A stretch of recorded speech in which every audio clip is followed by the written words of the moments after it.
ಬಂಧುಗಳೇ, ಈಗಾಗಲೇ ನಾನು ಹೇಳ್ದಂಗೆ ನಮಗೆ ಒಂದು ದೊಡ್ಡ ಅವಕಾಶವನ್ನ ತಾವೆಲ್ಲ ಸೇರಿ ಮಾಡಿಕೊಟ್ಟಿದ್ದೀರಿ.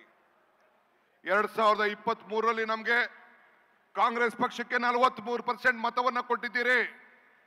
ಜನತಾದಳಕ್ಕೆ 9% ಮತವನ್ನ ಕೊಟ್ಟಿದ್ದೀರಿ. ಲೋಕಸಭೆಯಲ್ಲಿ 45% ಕೊಟ್ಟಿದ್ದೀರಿ. ಜನತಾದಳಕ್ಕೆ 5%. ಬಿಜೆಪಿ 1 ಸೀಟ್ ಇದ್ದೋ ನಾವು, ಈಗ ಬಿಜೆಪಿ 17 ಸೀಟ್ ಆಗಿದೆ. ಅವರು 2 ಸೀಟ್ ಗೆದ್ದಿದ್ದಾರೆ. ನಾವು ಒಪ್ತೇವೆ, ಜನಪ್ರತಿನಿಧಿಗಳು ಪ್ರಜಾಪ್ರಭುತ್ವದ ವ್ಯವಸ್ಥೆಯಲ್ಲಿ ಏನು ತೀರ್ಪನ್ನು ಕೊಟ್ಟಿದ್ದಾರೆ ಅದನ್ನು ಒಪ್ತೇವೆ.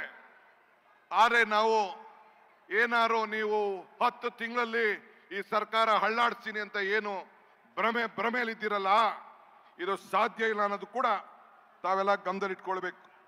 10 ವರ್ಷ ಅಲ್ಲ, 10 ತಿಂಗಳಲ್ಲ, ಇನ್ನು 10 ವರ್ಷ ಆದ್ರೂ ಕೂಡ ಈ ಸರ್ಕಾರನ ಮುಟ್ಲಿಕ್ಕೆ ಸಾಧ್ಯ ಇಲ್ಲ. 10 ವರ್ಷ ಆದ್ರೂ ಸಾಧ್ಯ ಇಲ್ಲ. ಇದು ಗಮನದಲ್ಲಿಟ್ಕೊಳ್ಬೇಕು.